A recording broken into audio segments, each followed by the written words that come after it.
అందరికీ నమస్కారం అండి. ఈరోజు మనం చాలా ముఖ్యమైనటువంటి విషయం తెలుసుకోబోతున్నాము.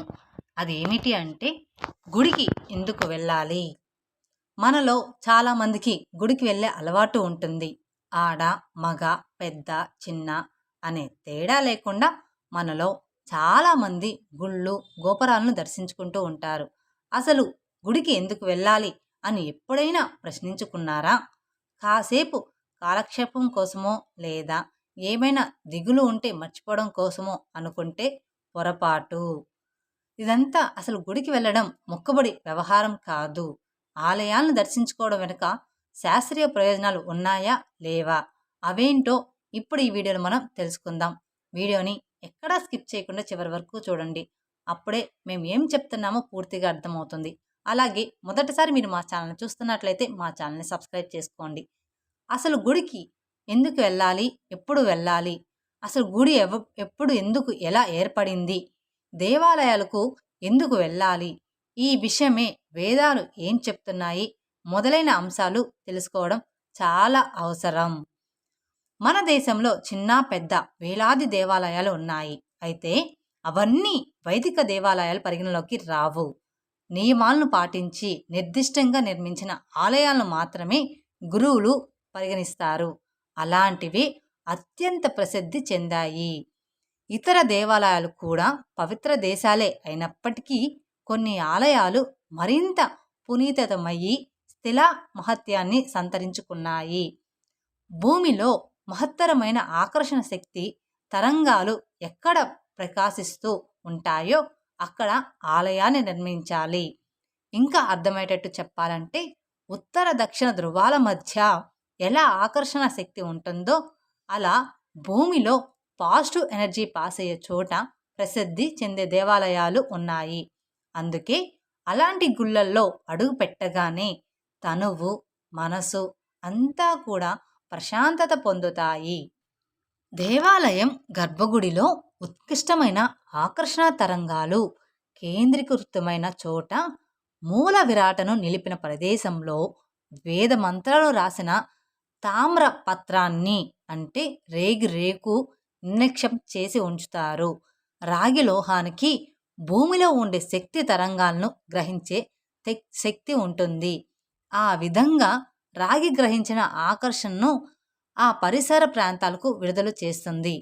అందువల్ల రోజు గుడికి వెళ్ళి మూల విరాటను ఉన్న గర్భగుడి చుట్టూ ప్రదక్షిణ చేసే అలవాటు ఉన్నవారికి ఆ తరంగాలు సోకి అవి శరీరంలోకి ప్రవేశిస్తాయి.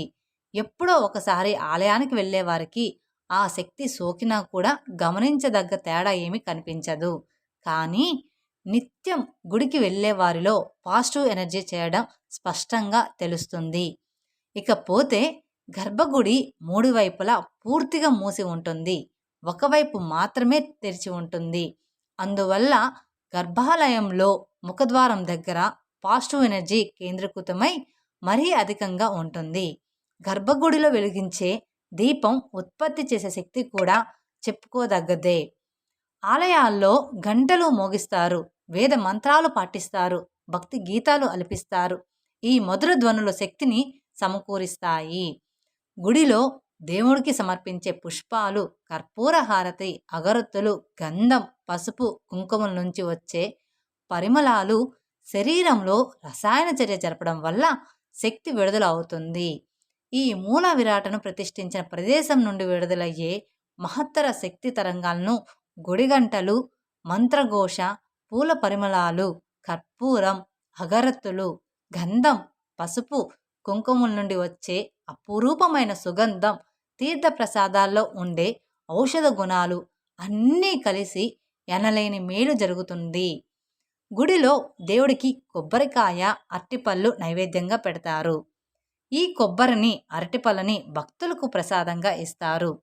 వీటిని సేవించడం వల్ల శరీరానికి అవసరమైన అనేక ఔషధాలు అందుతాయి. ఇక తీర్థంలో పచ్చకర్పూరం, యాలకుల పొడి, సాంబ్రాణి తైలము, తులసి పత్రాలు, లవంగాలు మొదలైనవి కలుపుతారు.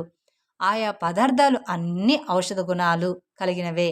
అలా గుడికి వెళ్ళిన వారు సేవించే తీర్థం ఎంతో మేలు చేస్తుంది. రక్తాన్ని శుద్ధి చేస్తుంది, ఆయురారోగ్యాలను ఇస్తుంది, ఉల్లాసంగా ఉత్సాహంగా ఉండేందుకు తోడ్పడుతుంది.